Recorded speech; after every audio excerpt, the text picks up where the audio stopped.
What up, Philly sports? Here with the Phillies Minor League Roundup and because this is like the first episode that we put on this channel for Phillies Minor League Roundup, well, then I'm not going to just do for this week.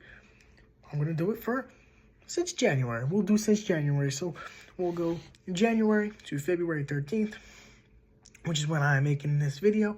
We'll do the Phillies Minor League Roundup. That the Phillies made in the farm system of the month was getting Aaron Combs to the Jersey Shore Blue Claws, pitched for the Kannapolis Cannonballers last year.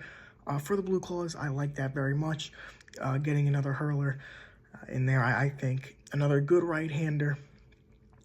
Very good addition to the lineup. Closed out the College World Series in the past college season for Tennessee.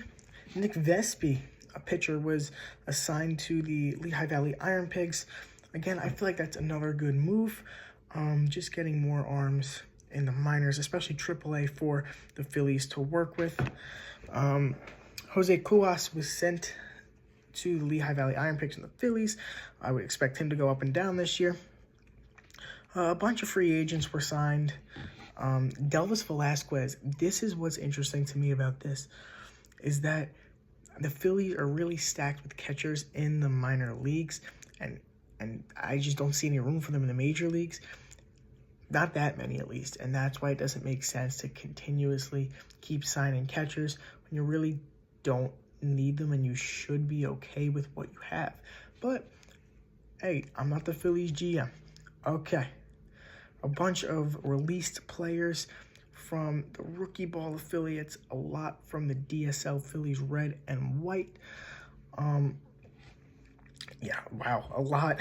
A bunch from the FCL Phillies as well. Cole Roberts was signed to a minor league contract. That is a shortstop.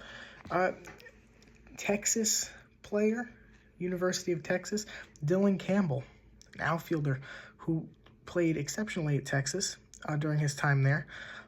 Was with the Great Lakes Loons last year as a part of the Dodgers organization in High A. Also played for the Rancho Cucamonga Quakes earlier in his career in Low A, and he will be joining the Jersey Shore Blue Claws as of January 17th, 2025, and I would not expect him to be in Shoretown for very long, as he did play, I think, the entirety of last year in High A with the Loons.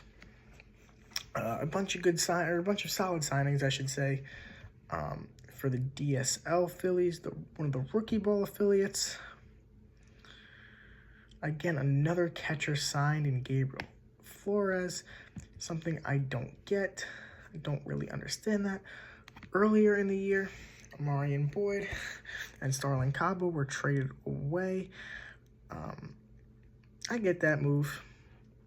I'm getting a solid major league pitcher out of that, but that's old news. That's old news. That will definitely hurt the Blue Claws. And let's move on to the February transactions again. A bunch of people being released, and it's pretty much the same thing in February, just people getting signed to the rookie ball affiliates. So my predictions, early predictions as of now, because the rosters can change for each affiliate, I think the Threshers are not going to succeed this year, especially with some of those players moving up to the Shore.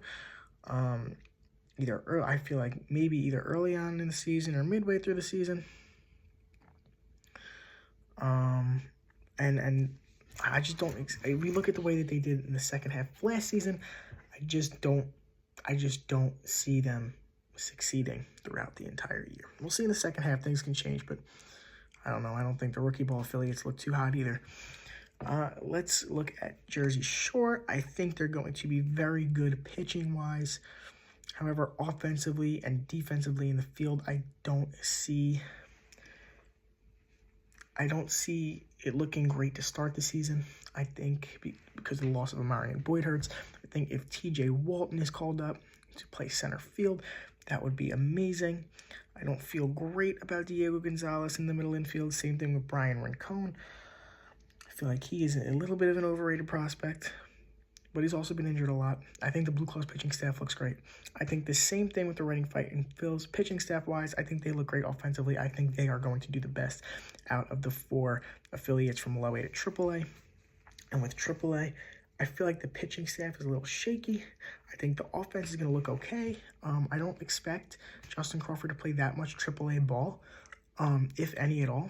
So I'm not saying he's the whole offense, but I don't think the offense is going to be as there in the beginning of the year, but I think the Iron Pig should be okay. That's basically all I have for the Phillies Minor League Roundup. Back to Philly Sports.